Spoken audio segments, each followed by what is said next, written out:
You're about to be born into one of the most powerful families on earth. Palaces, jewels, servants at your command. Sounds like a dream, right? The bad news is you have no choice in the matter. And from the second you take your first breath, your life belongs to the crown, not to you. Let me be your consultant for the royal childhood experience so you know exactly what you're signing up for. Let's start with our premium historical option, being born the son of King Henry VIII. When Prince Edward entered the world in 1537, the entire kingdom rejoiced. After almost 30 years and 3 wives, Henry finally had his male heir. Edward was called his father's precious jewel, the savior of the Tudor dynasty. But here's what nobody tells you about being a precious jewel. Jewels don't get to have childhoods. Henry was paranoid about his only son's safety, so Edward was confined to Hampton Court Palace. His apartments were washed several times every single day. Every morsel of food was tested by servants before it touched his lips. At just 6 months old, when the king visited and held him up to a window so that people could see their future ruler, that was one of the few times father and son actually spent together. You see, royal parents weren't caregivers. They were rulers first, and parents a distant second. Edward saw almost nothing of his father growing up. Day-to-day child rearing was delegated to wet nurses, nannies, tutors, and guards. The focus wasn't on love or bonding, it was on preparation, molding the child into a perfect future monarch, no matter the cost. When Edward turned 6, everything changed. The tutors considered this the age a child became an adult. Henry ordered his son's apartments remodeled to exactly mirror his own. The same Flemish tapestries showing classical and biblical scenes, a new wardrobe so Edward could dress like his father. It's like Henry wanted his son to grow up as a king in his own image, a miniature version of himself, performing adulthood before he'd even learned to be a child. This wasn't playtime, this was training. Etiquette, languages, posture, public appearances. Mistakes had consequences. Childhood was over before it began. Fast forward 3 centuries and let's examine another premium option. Prince Albert, better known as Bertie, the future King George VI. Bertie was born in 1895, the second son of the Duke and Duchess of York. He should have been able to enjoy some freedom, being the spare rather than the heir. But his father, George V, had other plans.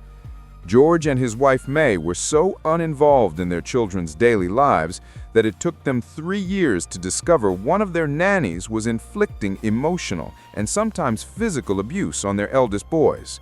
This nanny deliberately pinched Bertie before handing him to his mother, Queen Mary, so he would cry. Mary would then thrust the screaming child back into the nanny's malignant care. The nanny also refused to feed him adequately. Bertie Vader said it took his parents 3 years to notice. When they finally discovered the abuse and dismissed her, did things get better? Not really. George was a demanding, harsh parent. His quick temper and strict military training made him almost a tyrant at home. The children saw their parents just twice a day. Affection was replaced by protocol. George forced his left-handed son to write with his right hand. He put painful metal splints on Bertie's knocked knees to straighten them. When Bertie developed a severe stammer as a young child, his father had no patience. He would bark at the poor boy to speak up as Bertie struggled to choke out his words.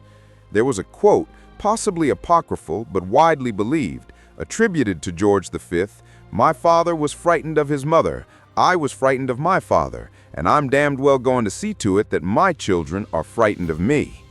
That cycle of fear and control defined royal parenting for generations. Bertie's childhood trauma followed him into adulthood. His stammer became a source of deep humiliation. He endured a disastrous speech at Wembley Stadium in 1925 that left him and the audience agonizing through every painful silence. Only with the help of an unconventional speech therapist named Lionel Logue did Bertie begin to heal, opening up about the childhood abuses he had endured, the humiliation, the harsh disapproval, the physical correction devices, and the emotional neglect. But maybe you're thinking historical royals had it rough because those were different times. Surely modern royal children have it better, right? Let me introduce you to another option, being the eldest son of Queen Elizabeth II. Prince Charles was sent away to Gordonstoun boarding school in Scotland, a place he later described as Colditz with kilts. The school was brutal, regimented, designed to harden boys into men through cold showers, cross-country runs, and strict discipline. Charles was miserable, he was bullied, he felt isolated, but this was considered character building for a future king. His mother, Elizabeth, and her sister Margaret were the last royals educated at home by private tutors, but even that wasn't exactly cozy. One historian noted that Elizabeth was poorly learned, comparing her cultural refinement to that of a housewife. Royal education wasn't about nurturing curiosity or passion, it was about checking boxes. Constitutional history, languages, penmanship, duty above all. And here's the thing about being a royal child, you don't get to choose your friends. Childhood friendships were restricted to nobles. Playmates were chosen by status and strategy, not genuine connection. Some royal children were sent away at just 8 or 9 years old to noble households to learn their future roles, rather than grow up with family. The isolation was built into the system. You could be surrounded by people and still feel utterly alone. The hierarchy within royal families was equally brutal. If you were born the heir, you carried the weight of the entire nation's future on your shoulders from birth. If you were born the spare, you lived in the shadow of your eldest sibling, raised with unequal expectations and implicit rivalry. Brothers became competitors. Siblings were pitted against each other, with love and duty hopelessly tangled together. Take Edward VII, Queen Victoria's eldest son. Victoria and her husband Albert were anxious that her son's education should prepare him for sovereignty. So at age 7, Edward embarked on a strenuous educational regimen devised by his father. He was driven hard, overtired, rebellious. His tutors called him a failure.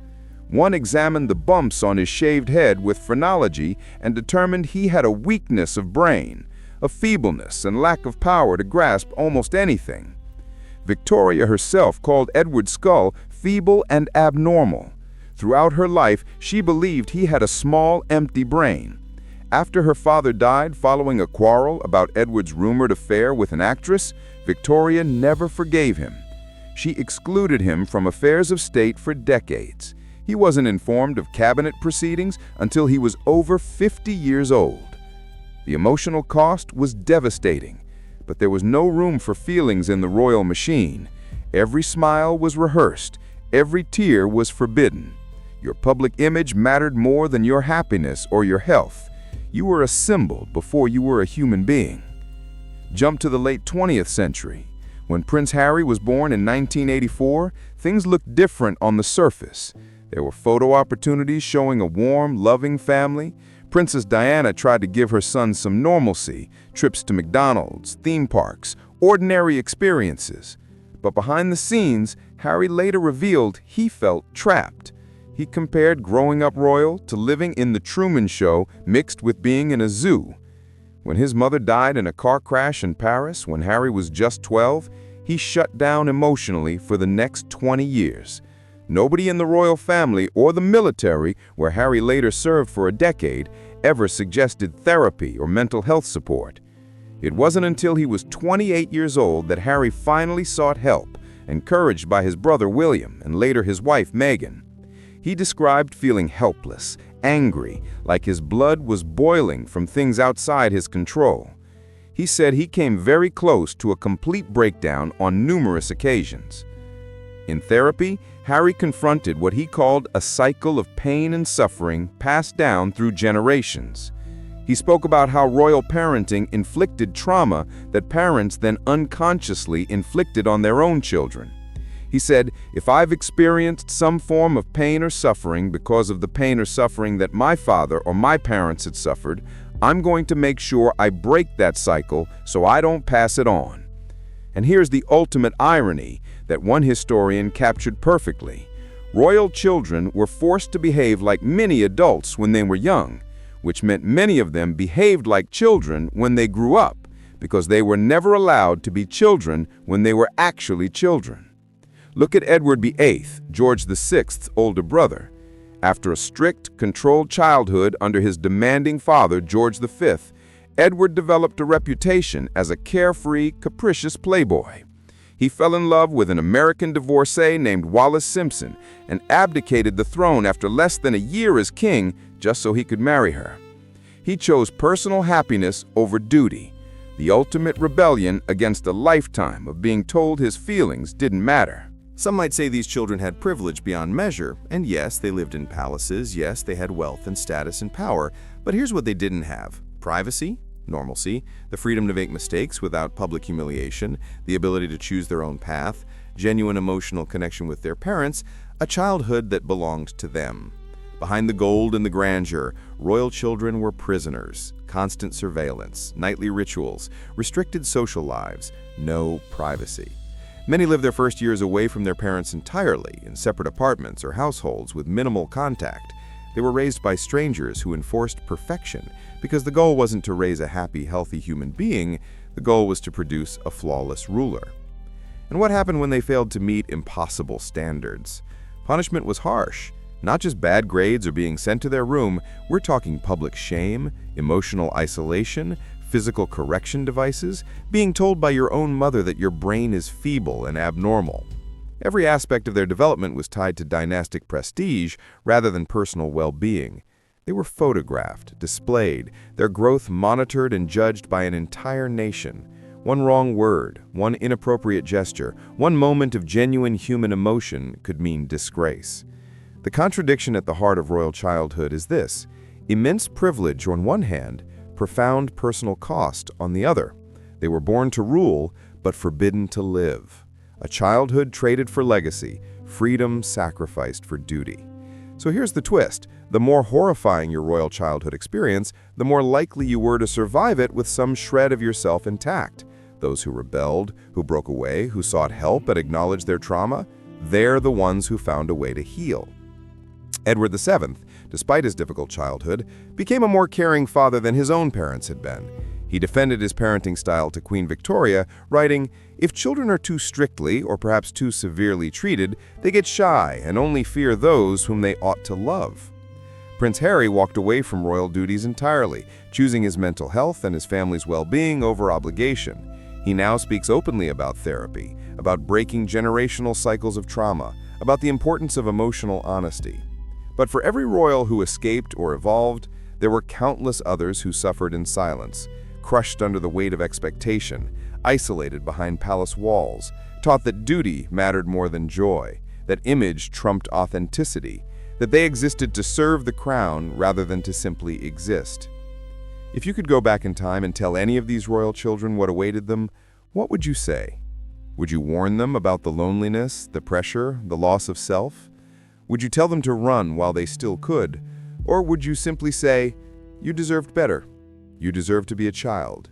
You deserve to be loved for who you were, not molded into what the crown demanded you become"? Being born royal meant being born in gold and expectation, but never freedom. It meant your parents were rulers first and caregivers never.